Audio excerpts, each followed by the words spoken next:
on ITV. Waliwo enjala mu Isirayiri eyabalumba nga tejjiriza abasajja bana abali amagenge beegeyamu nga bwe boogera bwe tunasigala tujja kufa wakiri okulumba ne tufa nga tuliddeko. Maffe yebazibwe nze musumba Pr.Alex Mwami kuva no mu Christian Center. Ndi musanyufu nnyo kubanga ngabanako nammwe ekigambo kya Katonda. Embeera etabuse era nga tulaba nti coronavirus akutte wansi ne waggulu.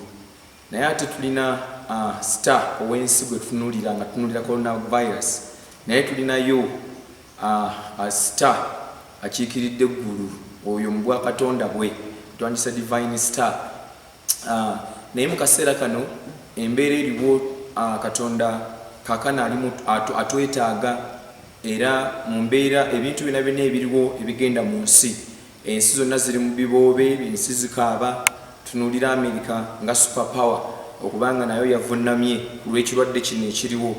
Ensi nnyingi zitwanditunulidde nga yebuddukiro bwaffe nga singa kibadde eno mu Africa ffe nga ffe twandibadde tuddukira eri mu bannaffe nti batuyambe nga bwe kyali ku kolera, ekyali ku Ebola.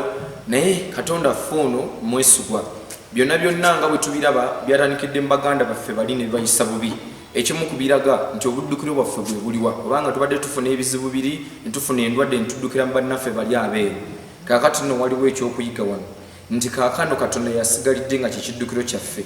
Katonda yekka yajja okutuyamba mu mbeera gye tulimu kubanga Katonda atulaze nti bamagulu meeru ebintu bibasukkulumyeko.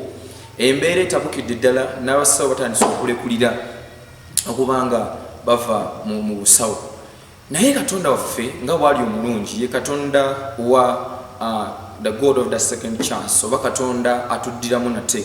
Wati aliwo essuubi nate muganda wange. Naye nga bwe tuba nga tusoma olunaku lwaliro obubaka buli mu kigambo kya Katonda era buli mu Matayo essuula ya 25 wetutunuulira ku bawala bano abaali embeerera abawala 10. Tulaba abawala 5 nga baali bagezi ne tulaba n'abawala bano 5 nga bo baali basirusiru. Bayibuli nga yo bwe boogerako. Kati mu mbeera emu nti babagezigezi bagenda ku mukolo guno naye bagenda n'amafuta gaabwe mu buki bagenda n'amafuta kwegamba nga tebagenze naga mutaala gokka. N'abaana abalala bagenda n'agag'omutaala nga tebagenzeko naga reserve. Nza mukitegeera ekigambo ekyo.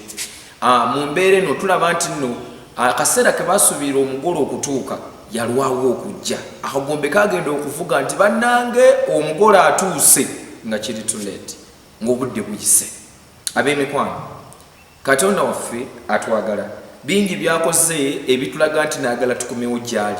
Naye ntulabika nga abeebase ekigambo kya coronavirus lwaki weekiri Katonda alinako kyatugamba. Tulina ebintu ebitufudde bize naye nga ate bwe tutunuulira twagala naffe tugende mu ggulu. Ffe tutonda mu kifaananyi kye, bwatunda mu kifaananyi kye ayagala tugende mu bwakabaka bwe kubanga ffe tuli kifaananyi kye. Abakkiriza Yesu Kristo, abakkiriza Katonda oyo mwene abaagala. N'abo abatanaba kumukkiriza nabo bayita baana. Ab'emikwano, nti nze nandyagadde okubeera ng'omu ku bawala bali abagezigezi. Nkiwa nti naawe tiwandyagadde kubeera nga abawala bali abasirusiru. Bayibuli egamba nti nno omugole agenda okutuuka bano bassaako ettaala zaabwe ne ziddamu okwaka. Bali abasirusiru nga bagenze kunoonya ki? Bagenze so mu mbeera eyo bagenda okudda ng'obudde buyise.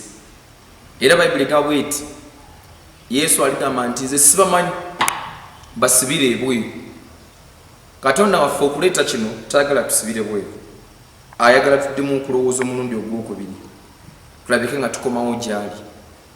Obugagga bwe tukola si bubi, ensimbi ze tukola nazo nnungi, naye taagadde ffe tumwerabire tubeere nga tuli bize. Ekigambo bize kitulidde ne kitutwala ne kitwerabiza amaka gaffe ne kitwerabiza ebintu bingi eby'omuwendo mu bulamu bwaffe. Naye ab'emikwano, wakyaliwo essuubi nate mu Katonda waffe. Wakyaliwo essuubi ery'okukomawo eri Katonda. Era embeera eriwo nja kukutegeeza nti Katonda agimanyi era ali mu kutunuulira amagezi gaffe galiwa gakomawa kiriwa ekiddako nga tubadde tutunuulira abaganda baffe abeeru. Kaakano bano balina ebibuuzo bye beebuuza banoonya abasawo ne beerabira nti waliwo omusawo asinga abasawo ye Yesu Kristo, oyo Katonda ayinza byonna ali waggulu ennyo. Ffe ebirowoozo byaffe biriwa? Ab'emikwano, ke kaseera tulowooze, okulowooza kuli okw'emirundi ebiri, nga tulowooza okulowooza okwa waggulu. Katonda waffe atumanyi era atufaako, ayagala tukomewo gy'ali, tandika okumusinza. Naffe ababadde bamusinza tumusinze ng'etamusinzangako. Ne Katonda ajja kutuddiramu, ajja kuwunya ettaka lyaffe, ajja kuwunya obulamu bwaffe, ajja kutuddiza byonna ebyali byagenda. Kuba akaseera kana ka shutdown kanaako kubanga buli omu ali mu nnyumba ye, bintu bingi ebifiiriddwa, bizinesi zigenze mu maaso, gavumenti zifiiriddwa. Naye Katonda waffe mwesugwa, ye waali. Byonna byonna ayagala tubeere waka nga tubirowoozaako, tulabe ki ekiddako. Ab'emikwano, tugoberere amateeka agatuweebwa abasawo, gatuweebwa gavumenti, era tuwulize gavumenti n'abasawo baffe batugamba okukola tubikole. Bwe tutyo nga tuli ewaka, tubeere ne famire zaffe, tubeerewo nga tweraga omukwano ewaka, tuleme kwirangayo tubadde twerabidde bakyala baffe n'abaana baffe. Akaseera kano koolina Katonda ewaka kakozese bulungi, kubanga tumaze akabanga tuteekerateekera abaana tutabateekateeka. Kakozesa okubanga oteekateeka abaana balage ku mukwano akaseera kobadde toliiwo. Mbeebaza okumpuliriza, nze musumba Alex Mwami, wano ebuyikwe wensinziira okubanga nga bananamu obubaka obwo. Saa Mukama bampeera omukisa, Mukama atwagala era ali naffe, wakyaliwo essuubi nate.